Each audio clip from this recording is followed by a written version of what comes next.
हिमाचल प्रदेश विधानसभा में बीते 17 फरवरी को मुख्यमंत्री सुखविंदर सिंह सुक्खू ने वर्तमान कांग्रेस सरकार का दूसरा बजट पेश किया। अब इसको लेकर मुख्यमंत्री के प्रधान मीडिया सलाहकार नरेश चौहान ने इस बजट को प्रदेश की आर्थिकी मजबूत करने वाला और प्रदेश के हर वर्ग को स्पर्श करने वाला बजट बताया है। इस दौरान नरेश चौहान ने विपक्ष पर भी निशाना साधा। नरेश चौहान ने कहा कि विपक्ष के पास बजट का विरोध करने के लिए कोई कारण नहीं है।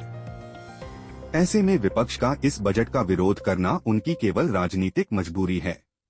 जहर मुक्त खेती की बात इस बजट में की गई कि आप समझे ये भविष्य की बहुत बड़ी आवश्यकता है, इस ओर सोचने की ज़रूरत थी और वो काम माननीय मुख्यमंत्री जी ने किया और उसको समझा और बजट में उसका प्रस्तुति की कि किस प्रकार से हमको, अब आप समझे कि गेहूं का MSP जो होगा वो 40 रुपये और मक्की का जो है 30 रुपये रहेगा।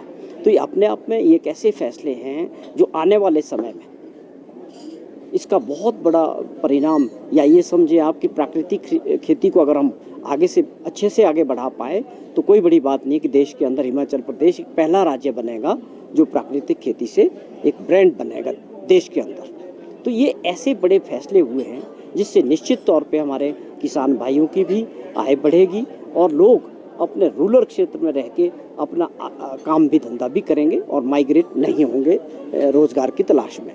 तो ये इस तरह के बड़े फैसले हुए। जो भेड़ पालक थे उनका बड़ा कंसर्न था कि हमारा जो ऊन पैदा होता उसको खरीदने वाला कोई नहीं है, तो माननीय मुख्यमंत्री जी ने बजट में 10 करोड़ रुपए का प्रावधान उनके लिए भी रखा।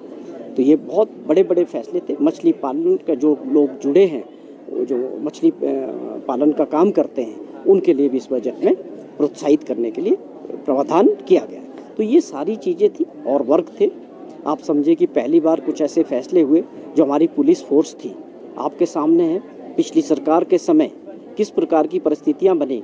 जब ठाकुर जयराम जी मुख्यमंत्री थे, उनकी सरकार थी, तो कैसी परिस्थितियां रही, पुलिस जवानों ने किस तरह से अपना प्रदर्शन किया।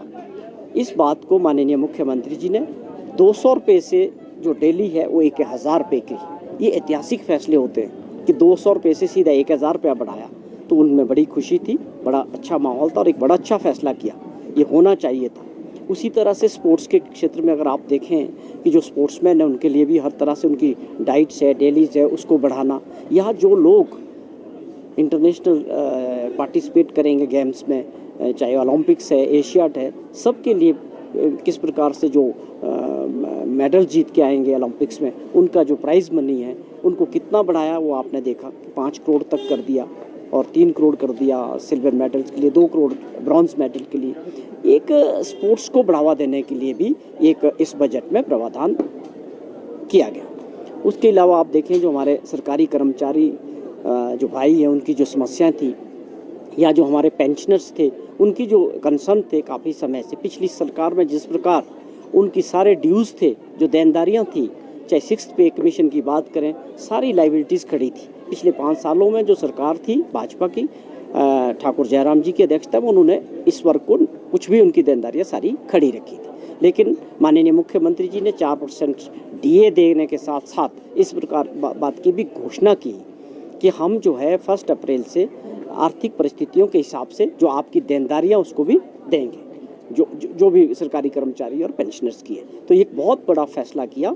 जिस प्रकार की आर्थिक स्थिति थी उसके बावजूद इस प्रकार की घोषणा करना और उसके लिए प्रावधान करना, ये अपने आप में बहुत बड़े ऐतिहासिक फैसले हुए। और जिस प्रकार से हर वर्ग को टच किया गया, ये कहा गया कि चरणबद्ध तरीके से कहा गया है, आप कह रहे हैं कि शिमला से कैमरामैन युगमार्ग TV।